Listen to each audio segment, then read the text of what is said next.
Shalom. And I want to start off by giving all the praise, honor, and glory unto Yahweh, the Hashem, Yahweh Shai, the Hashem, Wachash, Kodesh.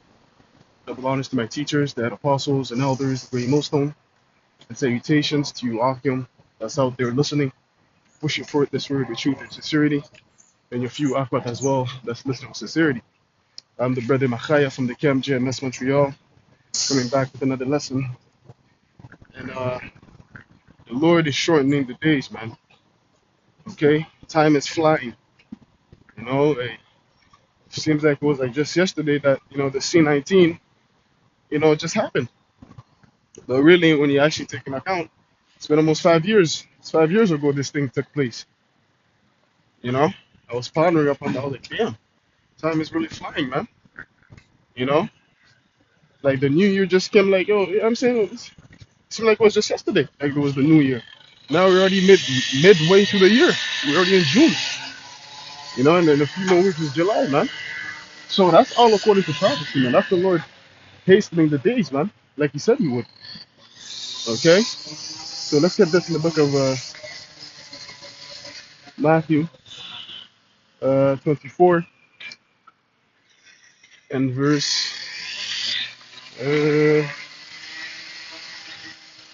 verse 22. It says, "And except those days should be shortened, there should no flesh be saved.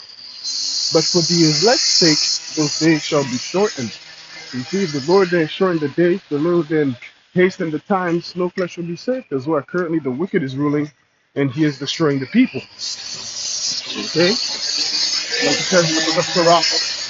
You know what? I'm gonna wait for this noise to pass, and I'm continue.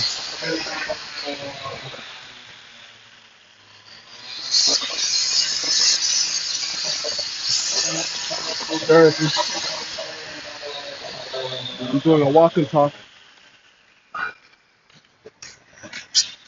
I'm passing back to shucks and sight. But yeah, except this day shall be short, no flesh will be saved. Right? Like I was saying, because what? The wicked is ruling, which is none other than who? Esau, Edom, man. I'm saying? He's destroying the people, right? He's what? He's an unwise king, like it says in the book of Sirach. The 10th chapter, how that like an unwise king destroys his people. Okay? So the Lord had to shorten the days for us, man. You know what I'm saying? You know what? Since I quoted that, let's get that in Sirach 10th chapter.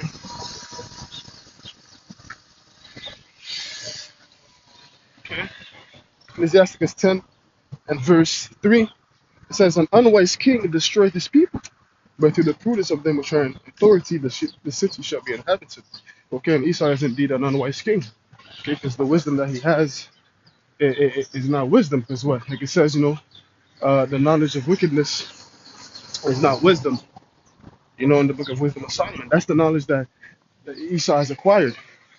How to excel in wickedness, and that only leads to death. Okay, if the Lord were to prolong Esau's rulership, he would destroy everything, even himself. Okay, only an unwise king would pollute the own air that he's breathing. He would pollute the own water supply that he's drinking from. Only an unwise king would do that, man. That's why the Lord has to speed up the times, man. Because the more and more Esau's kingdoms continues, the more and more poison and death he gives unto his people, man. Poisons the foods. The more we stay here, man, the more poisonous the food is gonna get. I'm saying? If you knew the things that you're eating, man, the things that you're inserting in your body, you'll be like, shit, how am I still alive? How am I not dead at this moment? As soon as I put this item in my mouth. But why is the Lord preserving us from these evils? Okay? Scripture speak about how that you're gonna, I think, drink poison and live. Yeah, because the Lord is preserving us from these harmful stuff that Esau has given unto us, man. And also another thing, we're supposed to pray for fewer days too. Because we don't want to stay here. You know what I'm saying? Like it says. Oh, let's get this in Ecclesiastes. We don't want to stay here, man, because the more and more we learn about the folly, the wickedness of this kingdom, we just get vexed. We get pissed off. You know what I'm saying? This is Ecclesiastes 1 and verse 18. It says, "For in much wisdom is much grief, and he that increaseth knowledge increaseth sorrow." Right? So, each and every day that goes by, we increase in knowledge, we increase in wisdom. We learn more about Esau's wickedness. We learn more about the things that he has done in the darkness. And then as more and more we acquire this knowledge, we get grieved and we get vexed. So naturally, we're gonna complain unto the Lord, be like, "Yo, hasten the days, Lord, please, Baba Kosha, bring the kingdom now, man, because this is madness, man. This devil's going far above. He's going far beyond, man." Right? We get like that. We get in that spirit, man. Once you learn certain things about Esau's wickedness, man, or just yeah, you being your day to day, man, and just seeing the folly of these people, man. You get vexed. You're like, "Fuck, man. Yo, how long is this shit has to continue, man? Look at this disorder, man. God damn it." Right? All of us brothers, we have this sentiment, man. Because we're fed up with this shit. The shithole of a kingdom, man. This is life? You mean to tell me this is life, man? This isn't life. You're not even enjoying the Lord's creation, man. You know what I'm saying? Esau is renting the creation unto you. You know what I'm saying? He's renting the creation unto you, man. Okay? To where that you can't even enjoy water. You gotta buy fucking potable water, man. You gotta buy clean water. That's crazy. That's part of the creation. That's your needs, man. It's supposed to be free. Hey, that's an high guy, right? Wood is stolen to us. Let's get that, man. Hey, this is pure madness, man. Pure madness and folly. Let's get that in high guy, man. This is all according to prophecy at the end of the day, man. This is a Haggai 1 and verse 6. It says, "Ye have sown much." No, that's not this one. No, it's in Lamentations. It's in Lamentations. You know what? Let me type it in. I think it's in Lamentation 4 or 5. I think it's 5. Let me see. If my memory serves me right. Yep, that's true. Yep. This is Lamentations 5 and verse 4. It says, "We have drunken our water for money. Our wood is sold unto us. Our necks are under persecution. We labor and have no rest," man. Okay? How much more do you need to complain unto the Lord to hasten the days, man? Here it is, we're living this, man. That you have to pay for your heat. You have to pay for your heat. They're putting in the modern day sense, because we use wood for heat or to cook, right? So in the modern day sense, that would be, your electricity bill or your heat bill, man. Don't you have to pay for that?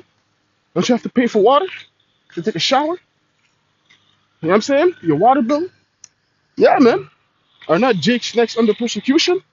Do we not labor and have no rest? Yeah. Yeah, man. All of this applies. So how much more reason do you need to complain unto the Lord? Like, "Yo, man, Lord, Babakwa Shaman, bring destruction speedily upon this place." That's the same sentiment our forefathers had whenever they were in captivity under these different heathens, man. We have to incorporate the same mentality.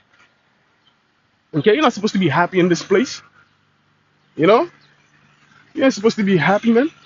I'm not saying that, you can have a good time and enjoy, certain things that, the Lord throws your way. I'm not saying that. But in the sense of, you're just completely immersed in this kingdom, like, "Yo, this is it, man." You know what I'm saying? You're supposed to be fed up with this shit hole. Okay? But let's get this, man. I want to get this in the second Ezra, where it says, "Pray for fewer days unto you." Pray. Oops.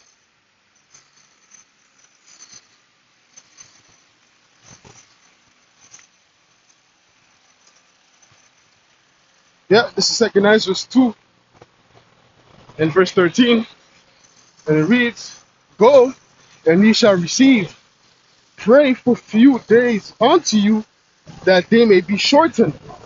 The kingdom is already prepared for you. Watch." Okay? Yeah, man. Pray for a few days. Because what? The Lord has the kingdom already prepared. Like Yahushua stated, he said, it is your Father's good will. It's his good pleasure to give you the kingdom of heaven, man. So how much more we have to nag and beg him like, yo, Lord, please, man, bring swift destruction upon this place. Bring swift deliverance for your people, man. Okay? Yeah. You know what I'm saying? The kingdom's already prepared for you. Watch, man. You watch by what? By praying and you know, sighing and crying for the abominations and taking heed unto the prophecies, man. Okay? Don't you want that sawah? Don't you want that mark of exemption? You know what I'm saying? That's part of the sign and crying, like it speaks about in Ezekiel 9 and 4, right? Let's get that in Ezekiel 9 and 4, man. Okay? Um, Ezekiel 9 and verse 4, it says, And the Lord said unto him, Go through the midst of the city, through the midst of Jerusalem, and set a mark upon the foreheads of the men that sigh and that cry for all the abominations that be done in the midst thereof. Yeah. You know, and you go to that word mark, it's the word sawah in the Hebrew, which means what? A mark of exemption. Don't you want to be exempted from judgment? So you gotta sigh, you gotta cry, man. You know, part of that is you asking for fewer days, because if you're asking for fewer days, that means you know that something's up. Something's not right in this place. That means something's bothering you. Okay, because what? You're learning more in wisdom and knowledge. Realize, yo, this is how things are supposed to be. And the mere fact it's not like that, it vexes you, man. You know?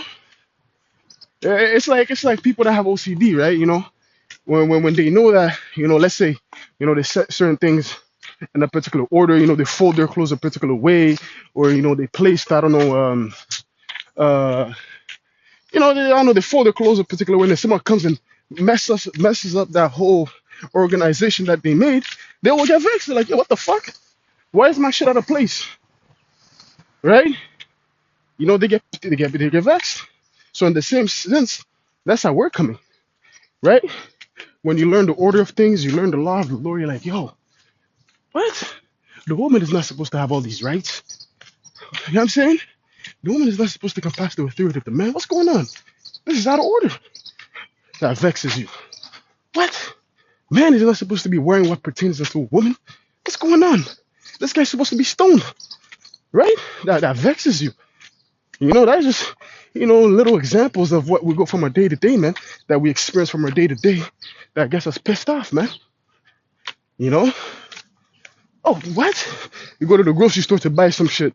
What? You know, why is this big ass word I can pronounce? Here it is, it's just supposed to be applesauce. Straight apple. But yet there's no apple ingredient in it. What is going on? That vexes you, man. You know? This is supposed to be, you know, orange juice. Where's the orange? There's only natural flavor. What does that mean? You know, this is the things that we have to suffer, man. Yo, that's one of the biggest deceptions that Esau has done, man. You know what I'm saying? When you go to the grocery store, you know, here this thing's supposed to be a particular flavor, and then you try to read the ingredients to find the flavor of orange, you say natural flavor. What the fuck is that? Why does it say orange flavor? What is natural flavor? Anything could be natural flavor. Could be doodle, could be dung. We don't know. You know, this is the things that we have to suffer, man. You know? It's funny in a way, but it's not, man. It's like, god damn, fuck, this guy's the devil. You know what I'm saying? That's why, hey, if those days shouldn't be shortened, no flesh would be saved, man. No flesh, man. You know what I'm saying? We have to pray for fewer days. Like it says in the book of 2nd Ezra 2, the 13th chapter, man. Because this is not it, man. This is not it. This is not the place where much righteousness doth abide, man. This is not it. You know, iniquity has to be uprooted for righteousness to spring out, man. You know what I'm saying? Yeah, man, that's the stage that we're at, man. That's what we want, man. You know, and we're seeing, you know, actually, yesterday I made a lesson that we're in the end times. We're seeing that, you know, we're in the end times. What does that mean? That means what? Iniquity will be done with, and then what? Righteousness is going to come. The kingdom of heaven is coming to where that thing's going to be put right side up, man. Okay? And that's a fact. Hey, we can't wait, man. Man, I'm excited. I'm excited, man. You know? And another thing, the kingdom of heaven will not be boring, man.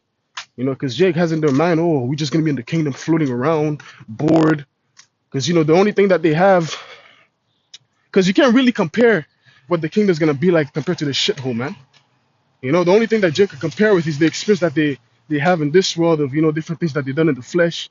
They don't think anything could top that, and then like, I don't know, man. Just being floating around and what? There's no pussy, no, you know, probably, you know, nah, man. The kingdom's gonna be wonderful.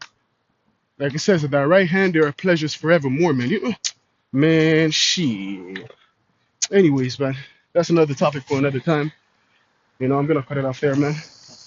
All right, but giving all the praise, honor, and glory unto Yahweh, Bahashem, Yahushai, Bahashem, Chach, Hodesh. Lord willing, this lesson was edifying. Until next time, I'm gonna say Shalom.